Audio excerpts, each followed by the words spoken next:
mianatra eo tongotrao.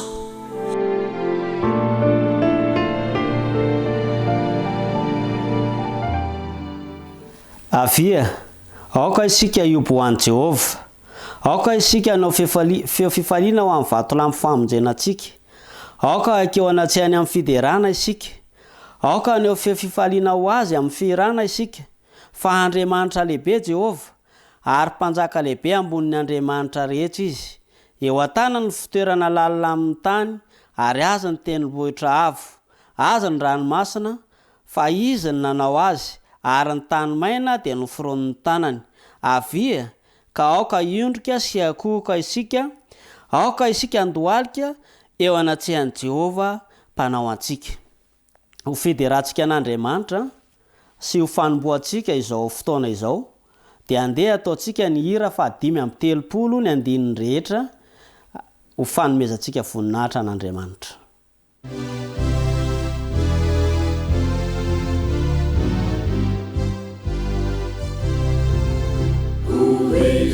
Kutukurira ilai fiti maeri fa fiti avanama mamerina niveri ira tifukuira fatenati ilai pamusina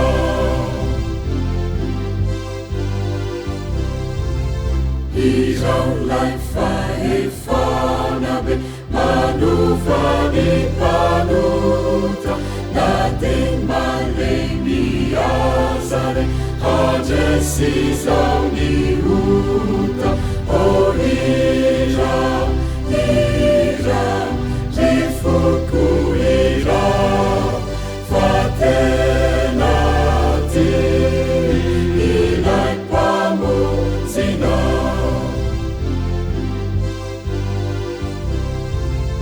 Irau lai fumanguraka rasendrana tumani manarina raputraka nuni unjatani o ira rifuku ira fatenati ilai pamunzina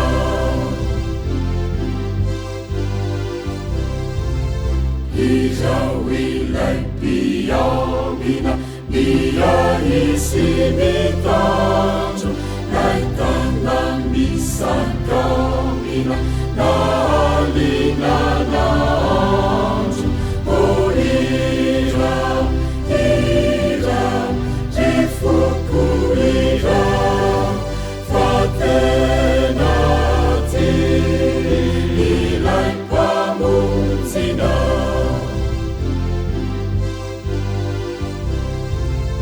Iraiku famaharitra Ni fiti avanaura Ni tauna wangandanitra Unina manjakiza O ira rifuku ira Fatenati ilai pamunzina Ivavaka ary isika tompoko. Rainy malala be fitiavano, midera sy mankalaza, ary manome voninahitra anao zahay. Fa lehibe tompo ny fitiavana sy famondram-po izay nomenao anay. Noho ny fitantananao, dia mbola manana tombontsoa izahay, manana tombo-potoana afaka midera sy mankalaza anao amin'izao sabata anao masina izao. Tompo noho ny baikonao, dia tonga eto izahay amin'izao sabata anao masina izao. Manandratra ny fanomezam-boninahitra anao, fa tsy misy ny tahaka anao. Ko misandrata amin'ny ambony indrindra ray malala, fa mendrika anao zany. Anao ny haja, anao ny dera, anao ny voninahitra, anao mandrakizay.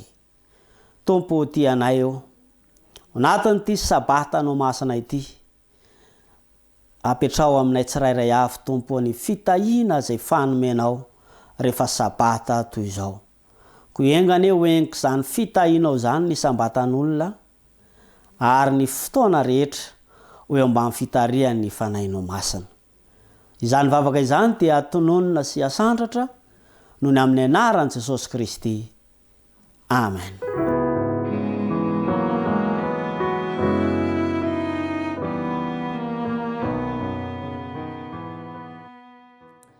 Ry havana malala ampifaliana indray no iarabanantsika rehetra tratra ity sabata masina ity ka ny fiarabana zay atao amintsika dia tsy ho sirotsoritana tahaka ny volo na ho avakavahana tahaka ny ketra fa atao toy ny molo-bolany ka indray mihodidina ihany.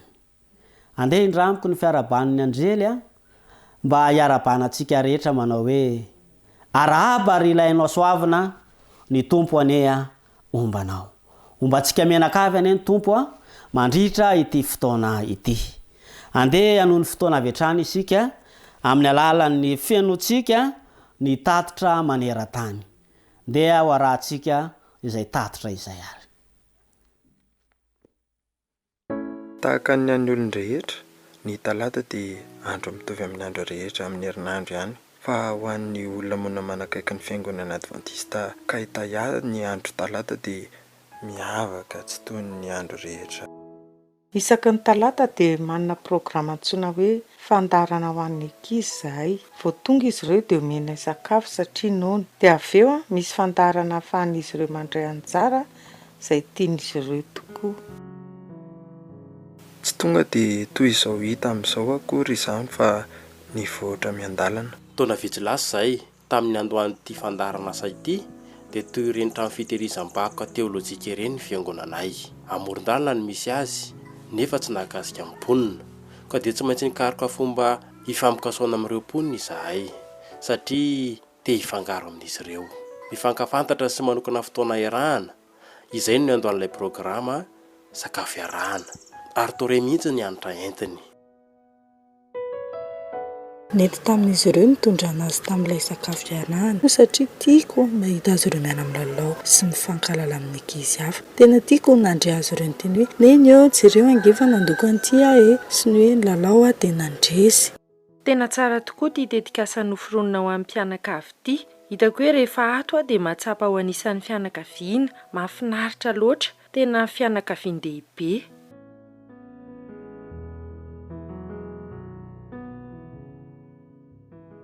Tsy ny ankizy sy ny fianakaviana ihany no liana fa ny mpanjahanjara rehetra koa dia voakasika ilay fietsehana toy ny Brian izay nitady trano teo an-tanàna kanefa dia nahita mihoatra noho izay nitadiavina izy.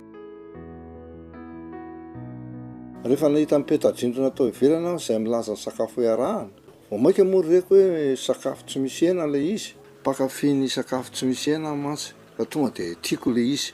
Isaky ny alarobia dia mihinana sakafo eto ny ankizy ho an'ny vatany sy ny fanahiny ihany koa. Indraindray misy amin'izy ireo tonga mamena anahy, mahafinaritra indrindra izany.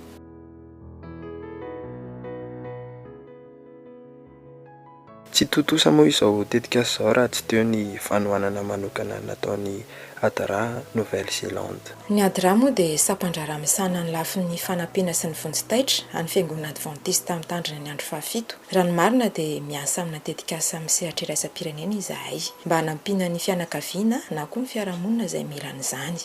Eto Nouvelle-Zélande izao dia mahaliana anay ireo tetikasa mahakasika ny mpiarahamonina. Amin'ny alalan'ny fiangonana dia mamaly ny sasany amin'ireny filan'ny fiarahamonina ireny izahay amin'ny tetikasa toy izao. Mahavelom-bolo tokoa ny asa ataon'ny fiangonana eto Kaitaya ary tsy ny Adra ny miara-miasa amin'izy ireo noho ny fahitana ny akony mivantana eo amin'ireo mpiarahamonina. Ny tanjonay mantsy dia ny hanampy olona betsaka sy hampandroso fianakaviana betsaka arak'izay tratra. Rehefa niara-miasa taminay ireo membre dia tena tsapa hoe nisy fiantraikany betsaka tamin'ny fiarahamonina ny asa nataon'izy ireo. Toy izao ny fandehany, rehefa miditra eto izy ireo ary mahatsapa ny fitiavana azy sy ny fikarakarana azy ireo tsirairay avy, miampy ny toerana azo antoka handraisana azy ireo isaky ny talata dia izao: mbola mitady verina foana sy matetika indray aza. Rehefa vonina tsara ny fo sy ny saina dia azo atao ny zavatra rehetra, ary rehefa miaraka amin'Andriamanitra dia izao mihitsy no mitranga. Ny verina tao am-piangonana Andray Sabotsy ary nahafaly azy zany, mbola tsy nanatika fampovavahana kristianina mihitsy hatramin'izay ny ainako.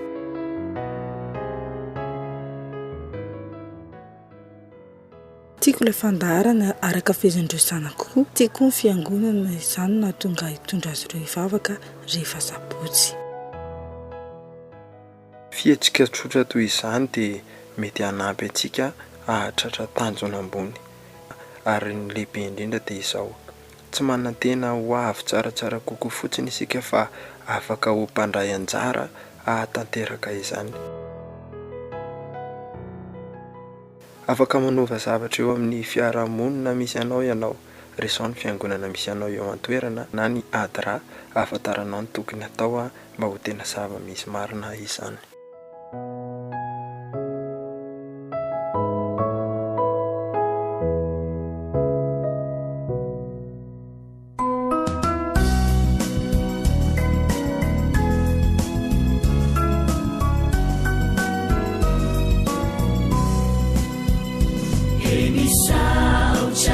Jesu malalo chachizao futona mamizao yanaranai antungucha izahai izapianacha kuambitenenale Jesu malalo izahai ainuchalanao kailote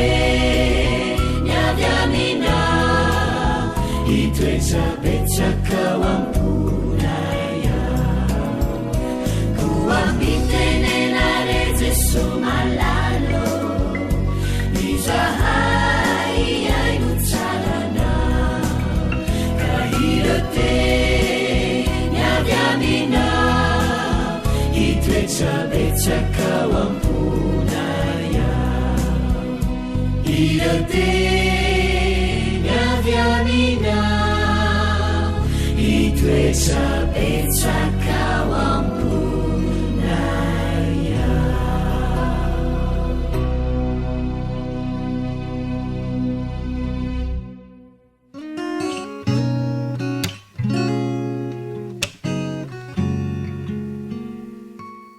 Tonga eo amin'ny fotoana ny zaza manondra antsika zarakizy. Efa daholo felo sasakely rehetrarehetra, efa fona iainy lesina aoarany andolo tsika efa mpiarahaba ohatra ny fanafa tsy maintsy manao bonjour ny gera fo mione andao tsika ary anao bonjour tetatsika indray le hira isa roa telo manaona falitafaona ravo mahitanao manaonenao manaona tompoko salama tsara ny zaza aminao rehetrarehetra sady vonina daholo iainy lesina andolo tsika vavaka ary ka minantanana dia ahondroka ny loha kipy maso Jesosy malalo misaotranao zahay fa manana fotoana merenana lesina taizahay mba zaza endry mahay mankatoa saotra Jesosy malalo amen. Eny ary lesina fahatelo tsika zarakizy satria efa ho tapitra indray ny telo volana dia ndao ary lohateny lehibe aloha zarery manao azy hoe vahiny nitondra fahasalamana. Ao ary andao averintsika ny lohateny miaraka ary isa roa telo ilay zazakely zanak sara. Verina ihany ilay zazakely zanak sara tsy anjery mifankatiava ianareo. Verina ihany tsy anjery isa roa telo mifankatiava ianareo. Efa intsika tamin'ny herindraka izy fa nampalahelo be Sara fa tsy mba nanana sasakely ange izy tsy mba niteraka izy tena nampalahelo be izy teo izy Abrahama hoe Sara sady nikapokapoany teo amin'ny sorokany aza malahelo fa mbola ho ananjanaka ianao any aorianany. Aza koa izay zazakely eo Sara tsy manana zazakely tsony fa zaza efa antitra be tsy mananjanaka tsony fa efa manjoka ohatran'izany ange Sara efa antitra izy. Dray andro rakizy nisy vahiny tonga tao amin'ny Sara sy Abrahama. Nisy vahiny tonga tao odio mandroso tompoko dia nandroso ny vahiny. Inona tompoko ny atao anareo zay? Inona no menanareo? Mihinana sakafo nareo? Dia hoy ilay sakafo, hoy ilay vahiny hoe andraso aloha fa misy vaovao mahafaly lazaina anareo. Misy vaovao mahafaly lazaina anareo. Avinga ianao i Abrahama sao hiteraka zazakely i Sara vadinao. Kay rakizy eno Sara tao ambadimbadika tao zany resaka zany. Ny meme be Sara hiteraka hony any efa zaza efa antitra be. Teniteny foana le vahiny. Fa i Abrahama kosa rakizy nangatò, nanaiky, nanaraka ny tenin'ny vahiny. Dia nikarakarana sakafo ny vahiny rehefa avy eo ny vahiny dia lasa nandeha. Dia nitenen'ny Abrahama tamin'ny Sara hoe Sara io ary ilay vaovao mahafaly fa hiteraka honitsika, hiteraka zazakely isika. Dia hoy Sara hoe sao dia mba tsy marina izany. Dia ho hitantsika amin'ny herindray toy ny tantara hoe niteraka tokoa ve rakizy Sara. Mila manana faharetana dia mila matoky an'Andriamanitra. Mila manana faharetana, mila matoky an'Andriamanitra. Izay indray no lesika androany aloha fa toy izy antsika indray izy amin'ny heriny. Endry tsara rakizy fa mbola mitohy ny lesonzoky fa andalosika hifanao veloma avary. Dia mifanao veloma veloma veloma, dia mifanao veloma amin'ny herindray. Veloma tompoko, andehantsika hivavaka ary. Misaotra anao izay Jesosy eo fa nomenao lesona mahafinaritra. Tao mandrakariva izay mba hanana faharetana sy fahatokinanao. Misaotra Jesosy malalo. Amen. Veloma rakizy kely amin'ny herindray.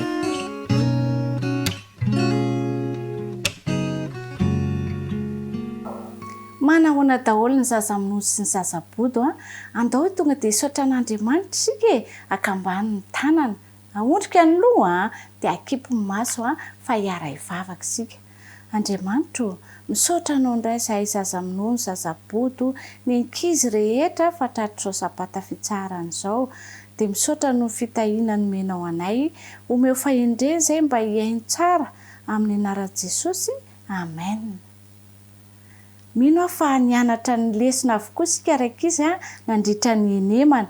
Ilota no nisafidy voalohany. Izay indray ny tantarany anarantsika tamin'ny herinandro iny ao amin'ny ohabolana Genesisy 3:17 misy ny tsy anjerintsika. Kare mba tsisy ady amintsika roalahy. Izay ny tsy anjerintsika. Andao hiaraka amin'ny herintsika dia manisa telefona. Isa 2, 3. Kare mba tsisy ady eo amintsika roalahy. Rehefa niaraka i Abrahama sy Lota rakizy dia indray andro izay naheno feo nitabataba tany ivelany tany Abrahama sady feon'olona tezitra be. Dia hoy izy maintsy Sara hoe misy ady indray eo amin'ny mpiandry ny ondrintsika sy ny mpiandry ny ondry ny Lota. Dia nandeha izy nivoaka ny tranolay, nivoaka tany ivelany. Dia nisy olona tonga teo aminy rakizy nitantara tamin'ny zavatra izay niseho fa tena nisy ady tokoangy ny ady a ny mpiandrondry ny Abrahama sy ny mpiandrondry ny Lota. Efa nanan-karena be ry zareo a, de ny tombo a ny ondriny zareo sy ny osiny, ny tombo be dia be reo biby fiompy. Noho izany de tsy ampitsony a ny bozaka izay ho atao sakafony zareo a teo amin'ny toerana izay nisy azy. De hoy ilay mpiandrondry tamin'ny Abrahama hoe tsy ampitsony ange ny bozaka eto amin'ny toerana izay iandrasana ondry manodidina ny tranolay tsika e. De mifindra toerana izay de manaraka anay foana ny mpiandrondry ny Lota. De rehefa mahita bozaka maitso izay a de mihinana eo ny ondry a, de toratoroany a ny ondry a, de toratoroany koa nge izay e. De farany a miady. Nalahelo be mihitsy rakizy Abrahama. Ao fa alamiko izany zavatra izany a, mino afa tsy ho ela de ilamina izany olana izany. De lasa izy nakany amin'ny tranolay fitoeran'ny Lota i Abrahama io a. De faly be mihitsy ny Lota hoe tonga dadatoa, ahoana izay ry dadatoa Abrahama ozy. Zao a andao isika sy ianao andehandeha. De niaraka izy a nandeha de nandeha de niakatra tamin'ny toerana avoavo anankiray i Lota sy Abrahama. Matazana ny toerana rehetra, midadasika ngeza be. Zao no izy a hoy Abrahama tamin'ny Lota, ko satria miady ny mpiandrondrintsika de zao isaraka sika ry Lota hoy Abrahama, isara toerana sika. De jerenao a ato amin'ny akavia ato, de jerenao koa ato amin'ny akavanana ato, de misafidy ianao iza ny tianao, ho any amin'ny akavia sa ho any amin'ny akavanana, fa izay tsy andehananao a no andehanako. De nijeren'ny Lota rakiza, maitso anie izany ato amin'ny akavia ato izany, nisy sakafo tsara ho an'ny biby fiompy, tena tsara. De nitodika indray izy a ao amin'ny akavanana. Ay, ato koa maitsomaitso be mihitsy, sady midadasika be daholo ny toerana, ngeza be izany, malalaka be. Tena betsaka rano azo sotroina koa ato, misy rano be dia be ato. Isafidiny ato amin'ny akavanana ary dadatoa Abrahama. Eny ary, ho any amin'ny akavanana ianao, za kosa izany ho aty amin'ny akavia. Satria tena tiany Abrahama i Lota, de nasainy nanao safidy voalohany. Rehefa tonga tany an-trano izy de niresaka tamin'ny Sara hoe Sara ahorony ny entantsika fa andeha isika. De nazavain'i Abrahama tamin'ny Sara ny zavatra niseho. De andeha hifindra toerana rakizy a i Abrahama sy Sara miaraka amin'ny biby fiompiny sy ireo namany mpanompo izay niaraka taminy. De nandeha ry zareo nifindra toerana indray, satria tena tsy tiany Abrahama hoe hisy ady foana eo amin'ireo mpiandrondry ireo, de hisy Lota koa tsy tiany hoe hisy ady. De nisara toerana rakizy i Abrahama sy Lota. De te anontany anareo rakizy rehefa milalao amin'ny namanareo ve ianareo, iza re no asainareo misafidy voalohany rehefa misy kilalao zaraina na mizara gote, iza no asainareo misafidy voalohany? Mba tsara fanahy ohatra ny Abrahama ve nareo? Tiany namanareo ohatra ny Abrahama ve nareo?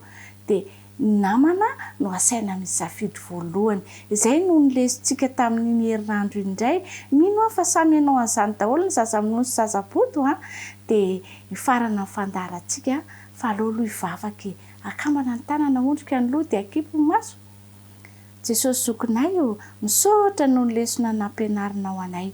Ta io zahay mba hevitra ny namanay avokoa de asaina manao safidy voalohany izy ireny rehefa milalao zahay. Meo fahendrena mandrakarivo zahay amin'ny anaran'i Jesosy. Amen. De izay indray fandaharantsika rakizy de mipetraka tsara fa mbola misy lesona iny kizy fa amin'ny manaraka indray de veloma daholo indray ary.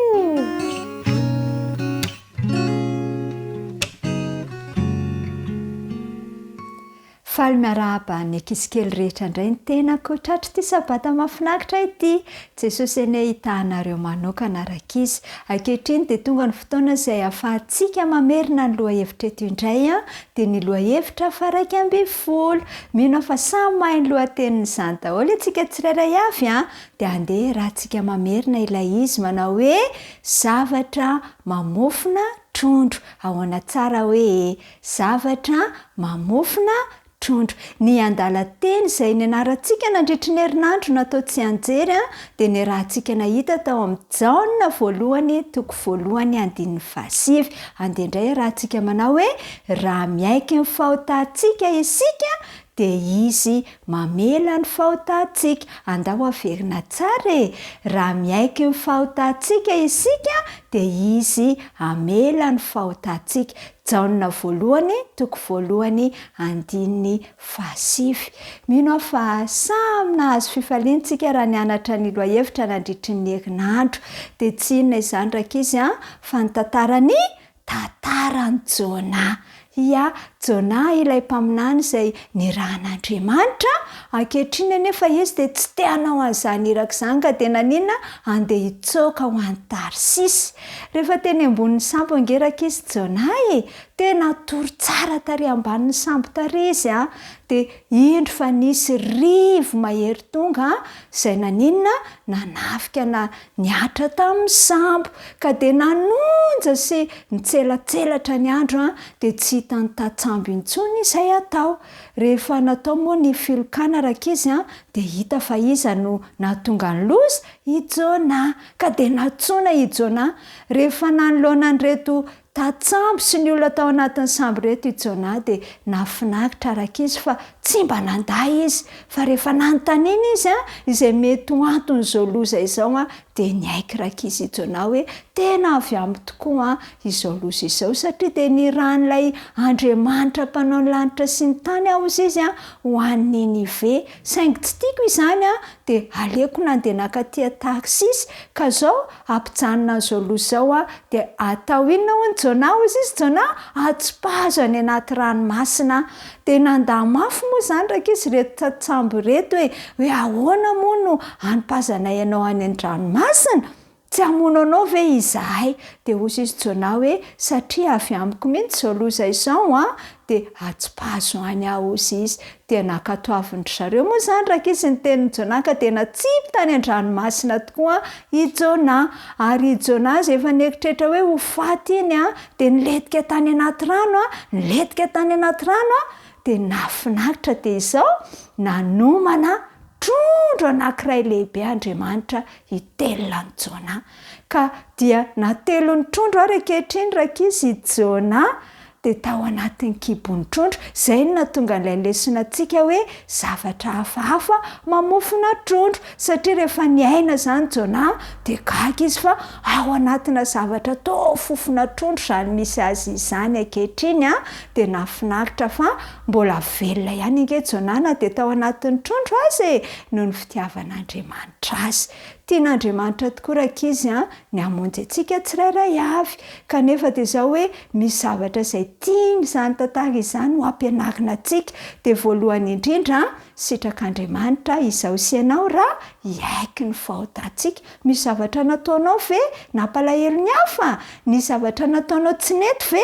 Andehantsika hiaiky. Fa rehefa manana finiavana izao sy ianao hiaiky an'izany dia tsaroa fa mamela ny helontsika tokoa Andriamanitra ary dia manomana famonjena mahafinaritra ho antsika indray. Ka dia izao hoe ho ankizy izay handova famonjena tokoa anie izaho sy ianao satria mahay mihaikeloka teny izao mbola zaza izao. Dia hitanao manokana Andriamanitra ho tanteraka aminao izany lesona mahafinaritra izany ho fiainanao anie ny mihaikeloka sy tia mamela heloka tahaka an'izay nataon'Andriamanitra taminao. Dia izay indray raha fiarahantsika androany mirary sabata feno fitahiana ho anao sy ny ankonanao veloma daholo.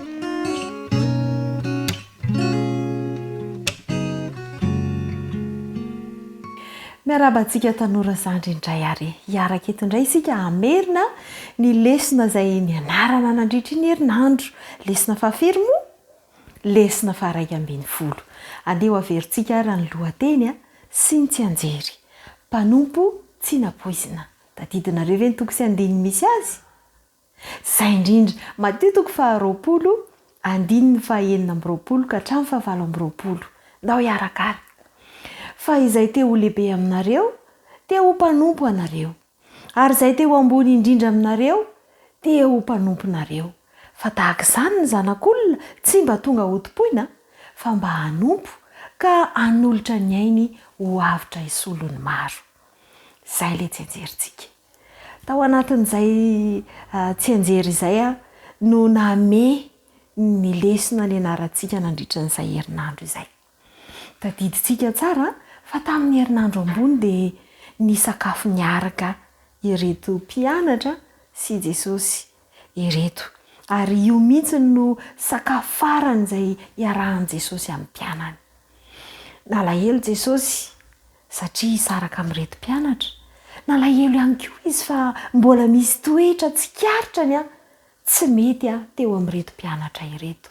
Niriny Jesosy mafy mihitsy fa mba hifankatia, mba hifanara-tsaina ireto mpianany ireto satria rehefa tsy eo izy dia nahoana reny toetoetra sy ny fomba fiainan'izy ireo hitantsika tamin'iny herinandro iny fa ireto mpianatra ireto nanantena mihitsy izy fa amin'io fotoana mahabe olona io mihitsy kay no eritrereto no hoe hametrahan'i Jesosy ny fianjakany.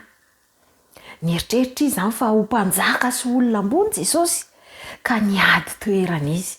Tahaka ny ankizy miady toerana eo anilan'ny dada, misisika ery hoe izany teo akaiky ny dada. Dia nieritreritra izy ireo hoe iza re izany no ho prime ministry, iza re izany no ho ministry, iza ny eo ankavia, iza ny eo ankavanana. Dia nisy mpianatra anankiray izay nangavy ny reniny mba hoe mba resao Jesosy mba alao mba tsika ny eo ankavia sy eo ankavanana. Na tonga korotana teo anivon'ny mpianatra izay. Niady izay ho lehibe izy ireo ary hitan'i Jesosy tsara izany. Zavatra hafa nefa ny tao an-tsain'i Jesosy. Niezaka ary Jesosy mba hampiseho ny atao hoe tena mpitarika, ny toetra ny tena mpitarika na hoe teo ambony izany. Tao anatin'io toerana io dia nahitana tavy fisasana, nahitana rano, fa sainga tsy nisy inona, tsy nisy mpanompo. Na zatra mantsy dia misy foana ny mpikarakara an'izay, nisy mpanompo napetraka mba hanasa ny tongotry ny olona rehefa hisakafo. Tsy teo izay. Ny fampitserijery ny mpianatra, iza amintsika re no hanao an'io asa io Nieritreritra dasy hoe ry Petera ange ny tokony hanao an'io satria zareo ange mpanarato ny asany teo aloha za ange manam-pahaizana za koa sady zany tokony ambonimbony amin'ny toerana amin'izao fanjakan'i Jesosy izao. Indrisy nefa fa tsy izay mihitsy nasehon'i Jesosy. Nandray sikina Jesosy dia nataony ilay asan'ny mpanompo. Nameny rano izy dia nanasa ny tongotry ny mpianany. Nisy fihetsika samihafa nandraisan'ireto mpianatra reto an'izany. Teo ny Petera sadaikatra izy. Tsy mety amiko izany. Ianao ve ho mpanjaka dia za ve ny andeha ho sasanao? Ianao ve mpitarika dia za no andeha ho sasanao? Ny Jodasy indray dia rikoriko tanteraka izy. Tsy mendrika ny Jesosy mihitsy izany ho Mesia izany. Tsy mendrika ny ho mpanjaka. Leo izy dia notohizany ny tetikady ny famadihana izay efa nomanina. Nasehon'i Jesosy tamin'ireto mpianatra reto fa kay ny tena fitariana, kay ny tena mpitarika na izay teo ambony amin'ny rehetra dia mpanompo izy. Ny anarantsika ary izany tamin'ny herinandro iny fa ny mpitondra tsara indrindra dia ireo mpitondra izay manompo. Ary tiany Jesosy ianarantsika amin'izao fotoan'izao ihany koa fa raha te hiara-iasa amin'ny hafa isika dia manompo ny hafa no tsara indrindra. Ary ny fomba tsara indrindra, izay ilay afatra nampitaina amintsika hoe mianatra manompo isika amin'ny fanarahana ny ohatra nasehon'i Jesosy. Ny ohatra nasehon'i Jesosy no fomba tsara indrindra amin'ny atao hoe fitariana sy ny amin'ny atao hoe tsy fifanarahana fa ady toerana nga zany. mety izy zany any amintsika any. Dia nefany ampianarina antsika amin'izao fahatanrantsika zao ny tena toetra tsara izay tokony anandrana. Izay ny nakasika n'iny lesona iny fa dia mirary soa mandraisa fanapaha-kevitra tsara aza variana miady toerana fa manompo ny hafa dia ho tahaka an'i Jesosy ianao. Mirary soa indrindra ary mandram-piaona.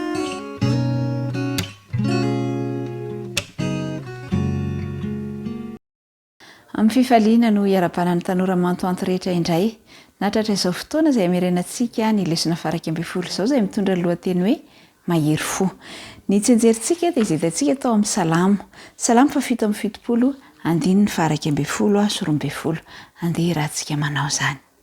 Ampahatsiaro ny asan'i Jehovah aho, fa tahatsiaro ny fahagagana nataonao fony taloha. Eny, isaina ny asanao rehetra aho ary hevitra ny nataonao. Amin'ny mahatanora ny tanora mantoanto dia efa miomana hiditra ao amin'ny fiainan'ny olon-dehibe izy ary mijery ny olona mandrakariva, mijery ny manodidina mandrakariva ianareo, olona izay azonareo alaina tahaka, olona manana herim-po mba ho alaina tahaka. Tsy ratsy akory izany, kanefa ilaina tsara na mitandrina mba tsy ho lasa any amin'ny lalan-diso. Ao anaty baiboly ao dia misy mahery fo, tantaran'olona mahery fo maromaro, ary eo an'ny malagasy ihany koa dia misy ireo olona mahery fo teto amin'ny firenentsika. Ireny rehetra ireny dia azontsika alaina tahaka. Fa tao anaty lesontsika dia nahita tantarana lehilahy anankiray, vao 20 taona monja i Bruce Olson, dia natsoina ho misionera any Colombie izy. Fantany tsara ny momba an'izany Colombie izany fa anisan'ny firenena somary mahery setra ny Colombiana. Tsy nanday izany anefa izy satria fantany fa manana planina ho an'ny fiainany Andriamanitra. Rehefa nandeha tany izy dia nampianatra ny foko anankiray atao hoe motilone. Tao amin'io tanàna izy nandritra ny 20 taona. Tao aorianan'izay nefa dia nisy ny laza fa anisan'ny mpitsikilo avy any États-Unis izy ary anisan'ireo mpitondra fiaramanidina izay namono olona maro. Voasambotra izy tamin'izany fotoana izany ary rehefa nitazomina izy dia nisedra zavatsarotra tao anatin'izany fitazomana izany. Ny zavatra nafinaritra nefa dia izao nataiza toerana nisy any Bruce Olson dia nampianatra mandrakariva ny fahamarinana izy, ny nampianatra baiboly ireo olona teo amin'ny tanàna izy ary toerana maro no namindrana azy satria rehefa mampianatra an'izany izy dia afindra. Dia na dia toerana maro azy dia izay toerana rehetra nylalovany dia nijoroana ho vavolombelon'Andriamanitra mandrakariva. Taty aoriana dia nomena baiko, nahazo baiko ny miaramila fa tsy maintsy hoelohana ho faty izy noho izany zavatra izay nataony izany. Noho ny fitoriana izay nataony dia tsy maintsy hoelohana ho faty i Bruce Olson ary efa nifatorana tamin'ny hazo izy ka hotifirina tamin'ity indray mandeha ity. Ireo miaramila izay voaomana hitifitra azy anefa dia anisan'ireo nahazo tombotsoa tamin'ny fampianarana ny tenin'Andriamanitra izay ny anarana. Dia nalefa ny fitifirana ny farana teo ny tantara fa ny zavatra nafinaritra nefa dia izao hoe tsy maty izy satria bala tsy tena izy no nitifirana azy ary ny tompona andraikitra tamin'izany dia faly ny famihana taminy satria voavitra somatsara ity mahery fo ity. Ao amin'ny baiboly io teo dia misy mahery fo maromaro. Raha hitan'izy tsika dia anisan'izany ohatra Josefa, i Daniel sy ireo maro hafa koa, misy koa ny vehivavy, fa ny mahery fo izay tsara alaintsika tahaka rehetra dia tsy iza fa Jesosy. I Jesosy dia avy any amin'ny lanitra ambony, nanana ny fanjakana rehetra tany an-danitra, nanana ny toerana nanaizy azy izy tany an-danitra, kanefa nanaika ho faty tetỳ ambonin'ny tany, nanakidina tetỳ ambonin'ny tany izy aloha, niaina ny fiainantsika rehetrarehetra, nandalo ny zavatra lalovantsika ary nanaiky ho faty teo ambonin'ny hazo fijaliana mba ho famonjenantsika tsirairay avy. Hoy eo teo aloha amin'ny matanora anareo dia ilainareo ny mijery fiainan'ny olona hafa mba ho alainareo tahaka, dia maniry indrindra hoe Jesosy no banjininareo mandrakariva ka anaraka ny toetran'i Jesosy ianareo ho mahery fo tahaka ny Jesosy ny tanora mantoanto rehetra. Ka ninninona zavatra miseho amin'ny ho avy sy amin'ny fiainanareo ankehitriny dia mijoroa mandrakariva ho an'i jesosy satria izy ilay mahery fo antsika ary ianareo ihany koa dia ho mahery fo ho an'i jesosy. Dia mirarisoa ny tanora mantoanto rehetra ary anao fanandramana mahafinaritra ne ianareo tsirairay avy ka ho mahery fo tokoa amin'ny fanarahana ny Kristy. Velome.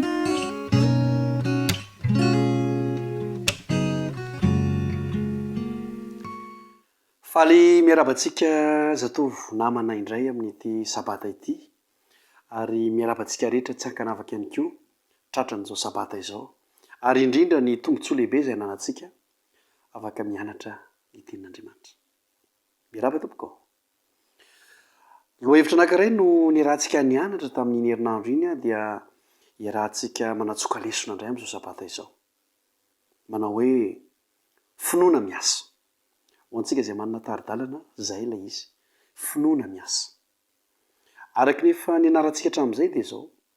Inona indray no lesona raisina sahady ny amin'izany lohateny izany. Finoana miasa. Ie, izay indrindra. Rehefa miresaka finoana miasa izany dia misy ihany koa ny finoana tsy miasa. Ny fanontana mipetraka izany dia izao. Ny finoana ananako, ny finoana anananao ve finoana miasa sa finoana tsy miasa. Fa amin'ity marain'ity aloha izany dia izao. Ny finoana miasa no andraisantsika fampiarana sy fiaingana vaovao indray. Finoana miasa. Irariana izany aloha mba hanana finoana miasa isika. Ampy izay hoe finoana tsy miasa izay. Izao koa nefa ny tsara marihana. Raha miresaka finoana isika dia tsy anaram-piangonana mihitsy ny resahana eto. Hoe finoana zao na finoana zary. Tsy izay ny resahan'ny Baiboly. Fa ny finoana resahana eto dia finoana n'Andriamanitra. Finoana n' Jesosy Kristy. Manana izany finoana izany ve ianao ka miasa izany finoana ananao izany. Eto dia marihana fa tsy anaram-piangonana ilay izy ary tsy mahavonjy antsika mihitsy ny anaram-piangonana satria ny anaram-piangonana dia tsy hitantsika ao anaty Baiboly. Finoana miasa. Izao lazain'ny Efesianina toko 4 andininy 17 sy ny 14 amin'anaran'i Jesosy. Mandra-pahatonga antsika rehetra ho amin'ny firaisan'ny finoana sy ny fahalalana tsara ny zanak'Andriamanitra ka ho lehilahy lehibe mahatratra ny ohatra ny halehiben'ny fahafenoan'i Kristy mba tsy ho zaza intsony isika ka ho ailangilana sy ampitambolimbolin'ny rivotry ny fampianarana samihafa rehetra amin'ny saim-petsy ataon'ny famitahana. Izay ilay andininy. Mandra-pahatonga antsika rehetra ho amin'ny firaisan'ny finoana. Izany hoe misy tanjona tratrarina izany dia izao ny firaisan'ny finoana. Raha miresaka firaisan'ny finoana eto dia izao. Tsy hoe fikambanana fiangonana, tsy dia izay loatra. Fa izao hoe mitovy ny finoana ato anatiko, mitovy amin'ny finoana ao aminao. Ary ny finoana ao aminao dia mitovy amin'ny finoana amin'ny ry namanao ary. Izany hoe ilay finoana ao anatintsika izany dia mitovy. Ray ihany. Izay ilay firaisan'ny finoana resahana eto. Tsy misy finoana samihafa fa mitovy. Faharoa, ka ho lehilahy lehibe na koa hoe vehivavy lehibe mahatratra ny ohatra ny fahalehibeazan'ny fahafenoan'i Kristy. Mba tsy ho zaza intsony. Eto izany dia tokony efa ho lehilahy lehibe sy vehivavy lehibe tsika ny amin'ny finoana mba tsy ho zaza intsony. Ny zaza mantsy dia mora ailangilana. Izay ny toy ny eo ambany eo. Ailangilana na koa hoe rebirebe ny zavatra hafa dia mora mivily lalana ny zaza. Aoka tsika tsy ho zaza intsony amin'ny finoana. Fa mba ho lehilahy lehibe sy ho vehivavy lehibe rehefa mety dia mety. Efa ndresantsika teto izany. Rehefa tsy mety dia tsy mety. Rehefa marina dia marina. Rehefa tsy marina dia tsy marina. Elao lavitra ny toetra marimaritra iraisana. Elao lavitra izany. Fa izany no nahavoa na simba ny fiangonana voalohany sy ny kristianina voalohany. Manao marimaritra iraisana amin'ny zavatra tsy izy. Mba hampazava an'izany zavatra resantsika izany dia izao ihany koa.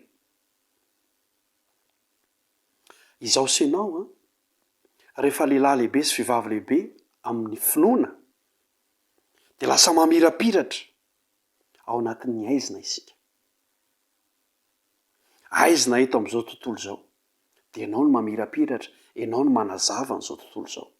Fa tsy hoe maizina izao tontolo izao dia ianao koa maizina. Dia hoy ianao hoe katsitatsinonako, ny tena mba olombelona ihany, tsy misy tsy tanteraka, tsy misy tanteraka. Ka raha maizina izao tontolo izao dia mba miara-maizina amin'izareo koa. Raha ratsy izao tontolo izao dia mba miara-ratsy amin'izareo koa satria tsy afa-miala. Tsia! Fa na maizina aza izao tontolo izao, na ratsy aza izao tontolo izao dia afaka ny amirapiratra ianao. Izay ilay finoana izay tokony efa hananantsika. Ary ny fomba fampiarana an'izany amin'ny fiainana dia izao. Tsy manaiky moramora ny zavatra rehetra. Hoe dia ekena, na marina tsy marina dia ekena dia manaiky tsy raha azoko eo. Fa izao, isaky misy toe-javatra mipoitra dia hoy ianao hoe inona ny marina? Inona ny marina? Dia izay marina ihany no arahana. Tsy mihinana ambolona. Aza mba manara-drenirano ka hoe izao indray no malaza e, dia andao ary e. Ny zaza no manao an'izany.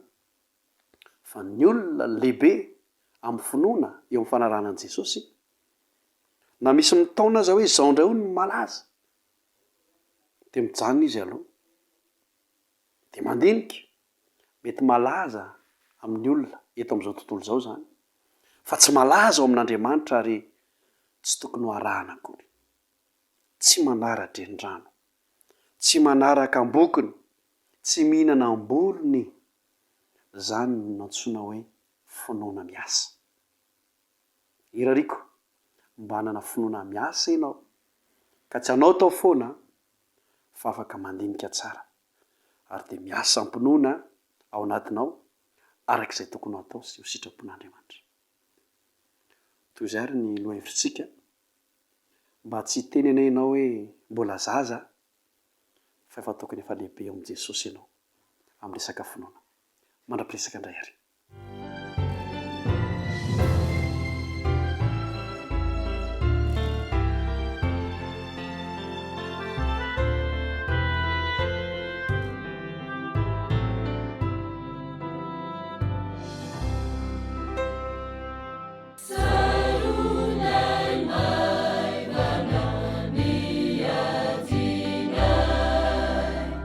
Ni asa solana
faly miaraba antsika tsirairay avy indray nahatratra ny sabata mirary sabata masina mba ho fen'ny fahamasinana avy amin'Andriamanitra ny azasainao amin'ity androany ity tahaka ny ireo teo aloha dia indro fa efa tonga amin'ny loha hevitra fa 120 sady koa isika tanora zokiny ny lesona fa 120 moa ilay mitondra ny lohateny manao hoe Jesosy ilay fanatitra tsy misy kilema dia inoko marimarina fa nahaza hotsika tsirairay avyery ary nampitombo ny finoatsika ka nanampanakaiky atsika kokoa tamin'i Jesosy ilay fanatitra tsy misy kilema ny toko fototra izay ny orenan'ity loha hevitra ity moa arak'izay ny rahantsika nianatra dia ny Hebreo toko 120 ka hatramin'ny toko 220 fa 7 toko tena anisan'izay hoe tian'ny olona indrindra raha ao amin'ny bokin'ny Hebreo izany toko izany ka mino fa efa tamin'ny feno fifaliana ihany koa ny safidianantsika tsirairay avy andiny anankiray tao amin'izay hoe Hebreo toko 120 hatramin'ny toko 220 fa 7 zay mba ho atao tsy anjery dia andao hoe averina izany satria zao indrindra ny fotoana anaovana azy zay eny ary Jesosy ilay fanatitra tsy misy kilema araka ny resahantsika dia toko anisan'izay tian'ny olona indrindra amin'ny bokin'ny Hebreo ny toko 120 indrindra moa sy ny toko 220 izy io mantsiny izy ireo zany ireo toko anankiroa ireo dia manohatra ny fiainana kristianina amin'ny hazakazaka izay andraisantsika anjara ary mampientanentana ny fotsika mihitsy ny mianatra sy ny mamaky an'ireo toko ireo ambara mihitsy moa fa hoe izay mitoetra ho mahatoky no andray valisoa amin'izany hazakazaka izany dia tahaka ny efa mahatsapa ny valisoa raisitsika isika dia tiatsika ireo toky ireo aseho araka ny lazain'ny lesona dia ho tahaka ny hazakazaka izay nanehon'ireo olony finoana tamin'ny lasa ny faharetana izay tao aminy ny tantarany fanavotana ary naharitra teo anatrehan'ny fahoriana marobe izy ireo saingy tsy mbola niraisiny ny valim-pitiny dia ny fanantenany an'ilay valisoa ao anatin'ny hazakazaka dia io ihany koa le mampientanentana ny fotsika rehefa mamaky ny Hebreo toko 120 sy ny 220 ny anton'izany araka ny lazain'ny taridalana tamintsika tanatin'izay herinandro izay dia hoe satria isika no mamita ny hazakazaka fa tsy ireo olona tantaraina tany aloha ireo ary eo amintsika no mifarana ny hazakazaka isika zany efa afaka manantena hoe mihazakazaka dia ifarana izy ity ny anjareo taloha tantaraina efa vitany azy ny fidirantsika sy ny fanaovantsika ny ampahany farany amin'ilay fihazakazahana io tokoa mantsy no mamarana ny fiafaran'ny tantara raha zay ny lazain'ny taridalana tamintsika ary Jesosy no mipetraka eo amin'ny tsipika izay manamarika an'io fiafarana hoe ny fatongavana na hoe arrivé ao anatin'ny hazakazaka io dia tsy aiza fa eo amin'ny tanana ankavanana dia ny tanana ankavanan'Andriamanitra Jesosy mantsy no loharanon-kery ary loharanon-kery ho antsika ohatra faratampony maneho ny fomba fihazakazahana dia andeha Jesosy ihany Jesosy ilay fanatitra tsy misy kilema no andeha ho ataontsika modely andeha ho ataontsika tanjona mipetraka eo amin'ny ligne d'arrivé izy dia isika anao amin'ny fihazakazahana efa manantena fa ho tonga ary farana amintsika ny hazakazaka ka rehefa niara-nianatra isika dia nahita fa hoe araky ny hazavain'ny Hebreo toko 120 zany dia hoe satria fitokina amin'ny teny fikasan'Andriamanitra na dia mbola tsy hita maso ary ny atao hoe finoana dia zasenao araka izay ny anarantsika no hitaiza ampitombo ny finoantsika isan'andro ao amin'i Jesosy satria Jesosy tokoa ilay fanehoana mivantana ny finoana izay sitrak'Andriamanitra ary mitondra fiainana dia andeha hitoetra ao amin'i Jesosy dia hitombo amin'ny finoana Jesosy tsy hitaredratra hoy ny lesona fa ho avy faingana izy dia hiantehitra amintsika ary Jesosy ny mpanorona izy ny tompo izy ny mpitarika ny finoantsika Jesosy ny tompo sy mpanefa ny finoantsika dia andeha hitoetra ampiorina ny finoantsika isan'andro amin'i Jesosy satria Jesosy no navita ny fihazakazahana amin'ny heviny feno indrindra dia izy no afaka hanampy antsika havitantsika ny hazakazaka ihany koa Jesosy no fiainana tonga lafatra dia andeha ao aminy isika no iaina mba hahatonga ny fihazakazahantsika tsy ho zava-poana fa tena izy tokoa ary Jesosy araka ny resahantsika no antony finoantsika izy no mpanefa ny finoantsika izy no tompo ny finoantsika anjarantsika izy ao ny mihazakazaka tsy ho vitan'ny herintsika velively zany andeha antehitra amin'i Jesosy andeha Jesosy ilay eo alohantsika no avelantsika anosika antsika androso ampinoana ary toky amin'ny teny fikasana momba ny valosoa dia ny valopiti lehibe izay efa homaniny antsika eo amin'ny arive. Andriamanitra ny anampy asy anao mba hitoky amin'i Jesosy ilay fanatitra tsy misy klemy, ilay tompony finoana sy mpanevazy ka samy mitoetra ao aminy. Mirary sabata feno fifaliana, fitahiana, sabata sambatra ho an'ny tsirairay avy. Samy isika tahian'Andriamanitra.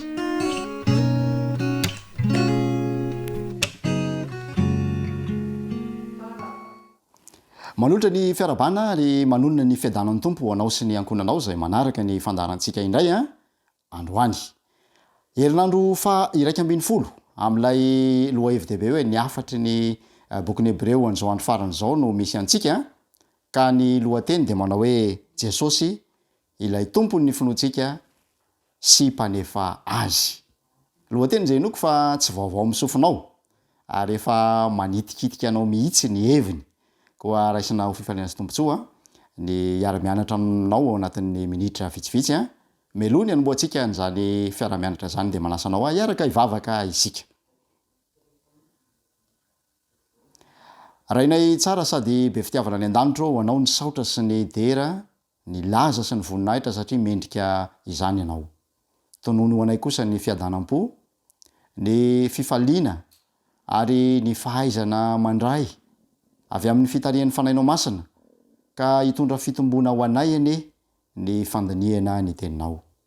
Dia mitenena fa voninkiay mizahay amin'ny anaran'i Jesosy. Amen. Raisinao fifaliana indray no miaraka mianatra sy miaona aminao ato anatin'ny fandarantsika. Ny lohatenitsika dia manao hoe Jesosy ilay tompon'ny finoantsika sy mpanefa azy. Ary eo amin'ny Hebreo 12:2 ny andinin'ny fitadidy. Mijery an' Jesosy tompon'ny finoantsika sy mpanefa azy zay naharitra ny azo fijaliana fa tsy nitandroenatra mba azon'ny fifaliana napetraka teo anoloany ka dia efa mipetraka eo amin'ny ankavanan'ny seza fiandran'Andriamanitra izy. Hebreo 12:20 ka ny andinin'ny 2. Raha tsy maintsy mijery ny famaritan'ny Baiboly, ny atao hoe finoana isika, dia tsy mila mandeha lavitra fa ao amin'ny Hebreo 1:10 ny andinin'ny 1 no mamaly izany fantaniana lehibe izany. Hebreo 1:10 ka ny andinin'ny 1. Zao no vaky ny teny. Ary ny finoana ny fahatokinany amin'ny zavatra antenaina, fanehoana ny zavatra tsy hita. Ny finoana ny fahatokinany amin'ny zavatra antenaina, fanehoana ny zavatra tsy hita. Izany andinin-tsoratra masina izany dia manondro antsika ny vala famaritana mba tsy hahatonga antsika hevitra ny finoana ho zavatra hafa ankoatran'izay heverany tenin'Andriamanitra azy. Tsy afa-misaraka amin'ny faharetana ny finoana raha mamaky ny Hebreo 10 ny andinin'ny 4:30 hatramin'ny andinin'ny 7:30 isika. Rehefa mijery ireo tantaran'ny olona malaza ny finoana ao amin'ny Hebreo 1:10 isika dia mahita lisitra maromaro izay ahitana anaran'olona nanehoany izany finoana izany ary lasa ohatra azo alaintahaka ho antsika izay miaina ny vaninandro farany amin'izao fotoana izao. Isan'izany i Abrahama izay nino fa azon'Andriamanitra atao ny manangana ny Isaka amin'ny maty. Hebreo 1:10 ny andinin'ny 7:20. Dia hitantsika ihany koa zany ao amin'ny andinin'ny 2:20. Isan'ny ao anaty lisitra ihany koa i Mosesy izay tokony ho mpanapaka sy mpanjaka ny fanjakana lehibe indrindra teto an-tany, Ezipta izany. Kanefa dia nifidy ny fampahoriana sy ny herisetra ary ny fiaretana niaraka tamin'ireo vahoakan'Andriamanitra toy izay ny fifaliana izay tsy maharitra ao an-dapany falao. Nandray an'izany fanapahan-kevitra zany izy satria nibanjina ny valosoa amin'ny hoavy izay fanampananten'Andriamanitra azy araka ny hitantsika amin'ny Hebreo 1:10 ny andinin'ny 5:20 sy ny andinin'ny 4:20. Tsapan'ireo olona namaky ny epistiliny Hebreo voalohany ny nanjoan'ny Mosesy satria ny aina toejavatra tahaka an'izany koa izy ireo. izy ireo koa dia nila ny banjina lay valisoa amin'ny ho avy andeha ijery tantara anankiray sy ohatra ny finoana anankiray eo amin'ny Hebreo 1:10 sika i Rahaba ohatra zay manaraka manaitra ny saina ao amin'ny Hebreo 1:10 io. Voalohany jentilisa Rahaba, vehivavy izy ary janga ihany koa. Zany hoe raha jerena am'ireo masontsivana tian'ny mpamaky ho jerena dia mihitsana avy hatrany ity Rahaba ity. Fa na de jentilisa azy Rahaba de nandre ny amin'ny asa nataon'Andriamanitra ka nino azy. Nampiasainy zany finoana izany raha nanafina n'ireo mpisafitany Hebreo roa lahy izy hitantsika ao amin'ny Josoa 4:9 ka hatramin'ny 1:10. Tahaka izany koa ireo mpamaky ny bokin'ny Hebreo tsy nahita maso an' Jesosy izy ireo kanefa antsoina hoe aoka ino sy iasa ampinoana ho setry ny tenin'Andriamanitra taminy ka anao ny sitrapon'Andriamanitra. Ry mpiara-mianatra namana, rehefa avy nanome ny famaritana ny atao hoe finoana ao amin'ny Hebreo 1:10 ny apôstôly Paoly de miresaka amin'ireo olona fahiny zay tsara laza noho ny amin'ny finoany ao amin'ny Hebreo 1:10 ny zavatra manaitra ary mbola mampametra-panontaniana ireo mpandinika ny soratra masina de hoe nahoana rany tsy natomboka tamin'ny Abela io 1:10 ny bokin'ny Hebreo io fa natomboka tamitsika. Zany hoe isika zay iantefaniny hafatra tian'Andriamanitra ampitaina sy tamin'ny Paoly izay mpanoratra ny boky. Zao ny voalaza amin'ny Hebreo 1:10 finoana no afantarantsika Hebreo 1:10 maneho ny fahitana ny mazava misy ny finoana izany. Takatsika fa izao tontolo zao arabaky teny dia noharian'Andriamanitra tamin'ny alalan'ny teny. Ary milaza ny apôstôly Paoly fa ny finoana ihany no atakarana ny famoronana. Tsy misy fomba hafa ahatakarantsika n'izany fiandohan'ny famoronana zany raha tsy amin'ny alalan'ny finoana ihany. Andehaka ohatra sika, tsy hitantsika maso ny rivotra kanefa tsy afaka ilaza mihitsy isika fa tsy misy ny rivotra.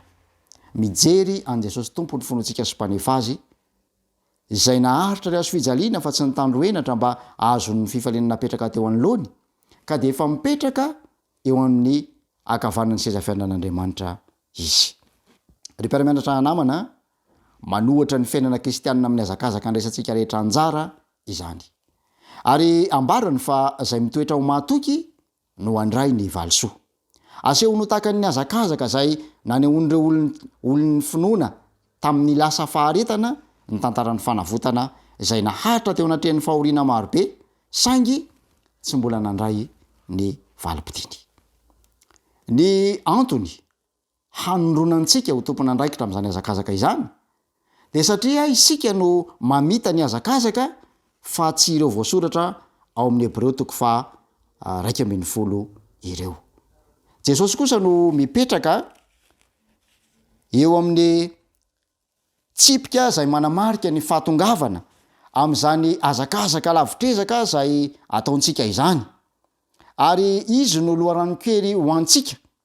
Ohatra faratampony maneho ny fomba fiazakazahana. Izy no vavolombelona lehibe indrindra maneho ny fahamerana ny valisoa sy ny mahampialoha lalana antsika azy. Hitantsika zany eo amin'ny Hebreo 1:9 ny 1:10 ny Hebreo 1:10 ny 1:10 hatramin'ny 1:13. Ry mpiara-mianatra namana, nahita ny fanandraman'ny Abrahama ao amin'ny bokin'ny Hebreo sika, nahita ny fanandraman'ny Mosesy ao ihany koa, nahita ny finoany Rahaba, vehivavy jentilisa janga kanefa dia tafiditra ao anatin'izany lisitry ny mpino zay asain'Andriamanitra angalantsika lesona izany. Fa i Jesosy araka ny Hebreo 1:12 no tompony ny finoantsika sady mpanefa azy. Jesosy no mamarana ny fitanisana momba ny finoana ao amin'ny Hebreo 1:12. Manomboka io taratasy io amin'ny firesahana ny amin'i Jesosy lay ho avy fa tsy hitaredretra ny Hebreo 1:17 ary mamarana n'zany am' jesosy lay mpanefa ny finoantsika ao amin'ny hebretoko 4 ny andininy 2 jesosy no tompony ny finoantsika sy mpanefa azy midika zany fa jesosy no mampisy ny finoantsika ary ohatra maneho amin'ny fomba lavorary ny toetry ny fiainam-pinoana ao aminy no isehon'ny finoana amin'ny fomba tonga lafatra jesosy zany no mpanorona na tompo na mpitarika ny finoantsika ary azotsika azavaina amin'ny hevitra anankitelo zany voalohany a izy rery no nahavita ny fiazakazahana amin'ny heviny feno indrindra faharoa ny fiainana tonga lafatra zay niainan'i jesosy no nahafahan'ireo hafa ireo nanao ny fiazakazahany ihany koa ary fahatelo jesosy no antony finoantsika amin'ny mahiray amin'Andriamanitra azy nanehoany ny fatokian'Andriamanitra tamintsika niezaka Andriamanitra nanao zay rehetra azony natao amonjenantsika ary zany indrindra no antony ahatakarantsika ny valisoa amin'ny farany raha toa isika ka maharitra ry mpiara-mianatra namana anjarantsika indray zao ny miazakazaka tsy ho vitantsika amin'ny herintsika velively izay nataon'i Jesosy kanefa eo an'lohantsika ny ohatra tonga lafatra nasehony ary ny finoantsika sy ny fimpanjinantsika azy Hebreo 2 tahaka an'izay nataon'ireo teo alohantsika no manosika antsika androso am-pinoana sy toky amin'ny teny fikasana momba ilay valim-pity lehibe izay miandry antsika ny faniriana dia izao samy ho sahy teny tahaka ny apôstôly Paoly isika manao hoe natanteraka ny fiazakazahako aho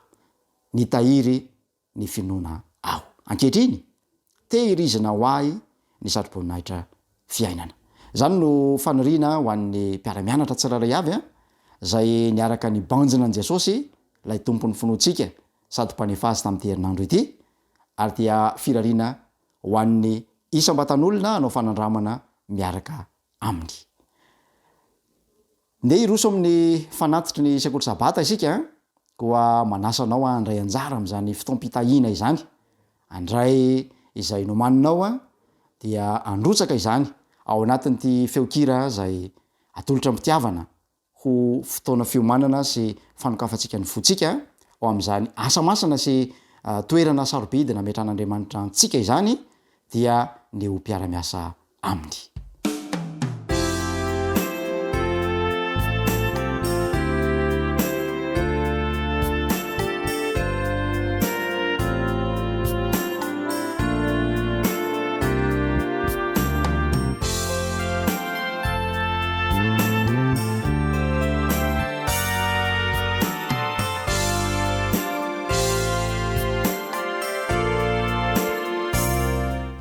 iaraka ivavaka isika tompo misaotra anao zahay noho ny teninao izay nampahery anay sy nampianatra anay nitaridalana anay ho eo amin'ny fibanjinana an' Jesosy lay tompony ny finoanay sady mpanefa azy misaotra noho ny am'ireo ohatra mety alaintahaka mampahery anay fa na dia mpanota mahantra sy nanana fahalemena aza i Abrahama i Mosesy i Rahaba dia misy leson'ny finoana zay tianao ianaranay avy amin'ny fanandraman'izy ireo misaotra ihany koa fa tsy nijanona teo ianao fa nasehonao Jesosy ilay tompon'ny finoanay sady mpanefa azy izy no ohatra faratampony tsy mba diso zay tianao alainay tahaka komeo anay ny hery sy ny fahatokiana andraisanay am-pinoana izany fanapa-kevitra izany de matoko izay fa ahita fahombiazana eo am-panarahana ny teninao ny fanatitra zay narotsaka androany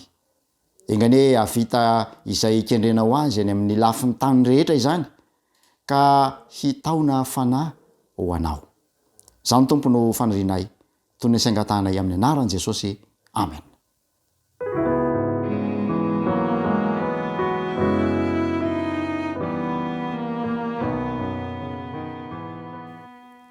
mankasitraka ny faritanao nanaraka ny fandarantsika hatramin'ny farany ary dia mampita ny firanintso avy amin'ireo mpiara-miasa rehetra nandray anjara teto androany samy mahery ho tain'Andriamanitra tompoko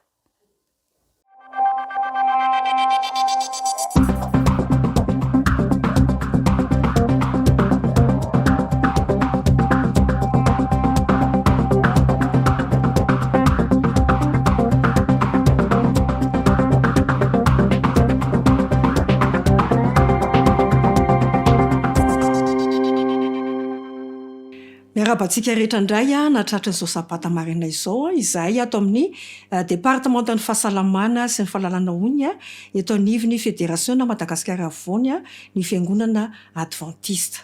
Mbola ao anatin'ilay loha hevitra lehibe hatrany isika hoe ny toeran'ny fahasalamana amin'izao andro farany izao. Betsaka ny zavatra mety manjavozavo amintsika ka izany zany a no antony izao fotoana iarahantsika ao anatin'ny sabata vitsivitsy izao a dia nirarinay a ho raisinareo am-po ny afatra rehetra izay hoentina eto a ho tafalatsaka am-pontsika ary mety efa hitantsika mety mazavazava ratsy ny afatra izay tiana ampitaina ny toerana tanana zany sampana fahasalamana izany amin'izao andro farany izao fa tsy mionona fotsiny ny amin'ny atao hoe fitsaboana fikarakarana ara-pahasalamana fa fijery lavitra koa zany hoe manomana ny zanak'Andriamanitra rehetra izao tontolo izao a andray hitsena an' Jesosy amin'ny alalan'ny famerenana ny tena endry Kristy eo amin'ny tsara avy.